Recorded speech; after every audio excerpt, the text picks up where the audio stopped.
12 ربیع الاول نہ تو رسول اللہ صلی اللہ علیہ وسلم کی پیدائش کا دن ہے اور نہ ہی آپ کی وفات کا دن ہے. اس دن کا اسلام میں کوئی سرے سے سر پاؤں ہے ہی نہیں. سمجھ رہے ہیں؟ کچھ بھی نہیں ہے یہ.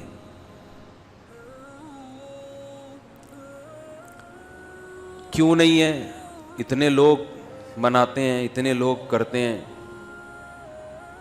لوگوں کے منانے پر گورنمنٹ کی طرف سے کوئی پابندی نہیں ہے, اس لیے مناتے ہیں لوگ.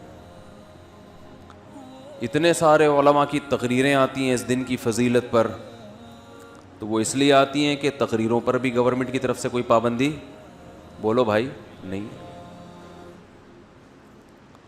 تو لوگ دیکھتے ہیں گورنمنٹ کی طرف سے پابندی ہے یا نہیں ہے, اس کو فوکس کرتے ہیں.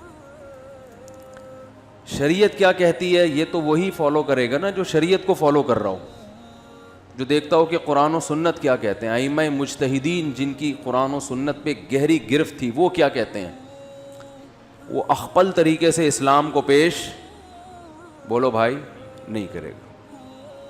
اخپل طریقہ نہیں چلتا. آج بہت سے معاملات میں پتہ ہی نہیں چل رہا ہے کہ ان کا لائف اسٹائل یا ان کا مذہب ہے کیا. اخپل طریقہ تو ہر ایک کا, بلوچوں کی الگ روایات ہیں, مہاجروں کی الگ ہیں, پنجابیوں کی الگ ہیں, پٹھانوں کی الگ ہیں. تو اخپل کو لے کے چلنا ہے تو پھر تو ہر قوم کا الگ کلچر, ہر قوم کی الگ روایات. اسلام کو دیکھنا ہے تو پہلے میں 12 تاریخ کے بارے میں آپ کو بتا دوں. ہمارے پاس جو دلائل ہیں وہ سب سے پہلے قرآن ہے, ایسا ہی ہے نا.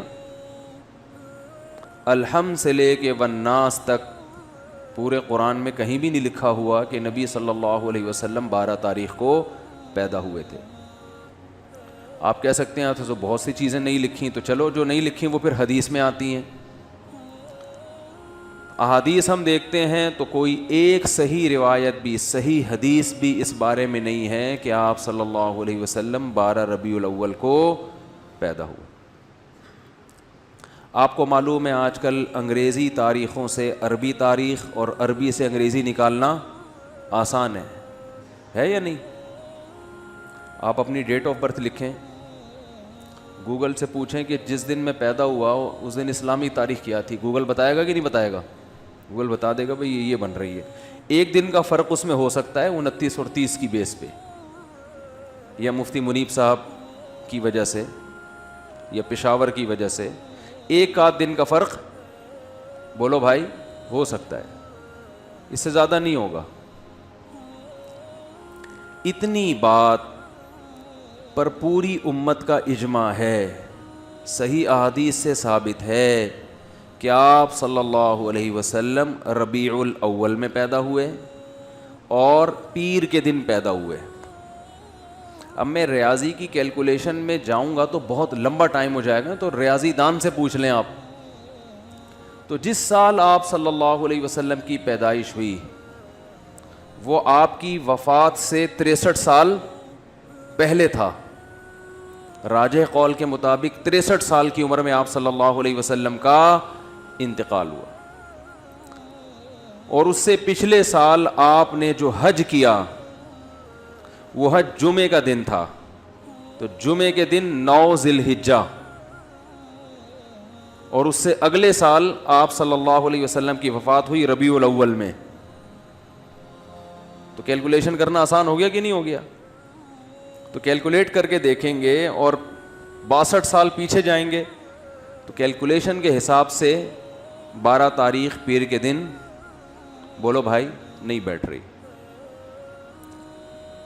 لیکن چلو کوئی ریاضی دان کھینچ تان کے کچھ 62 کو 63 کر دے, 63 کو 64 کر دے, کچھ کر آ کے چلو فرض کر لو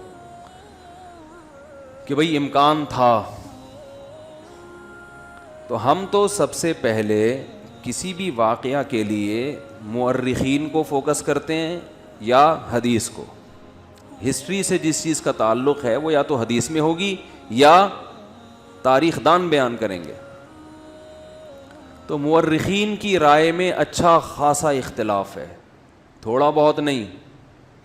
ان میں کسی ایک رائے کو ترجیح دینا آپ کے لیے صرف تاریخ کو اگر دیکھو گے تو ممکن نہیں ہے. حدیث کو دیکھو گے تو حدیث میں ہے ہی نہیں. تو اس بات کا امکان ظاہر کیا گیا ہے جو ماہرین محققین کہ 8 یا 9 ربیع الاول کا امکان زیادہ ہے آپ کی پیدائش کا دن ہونے میں.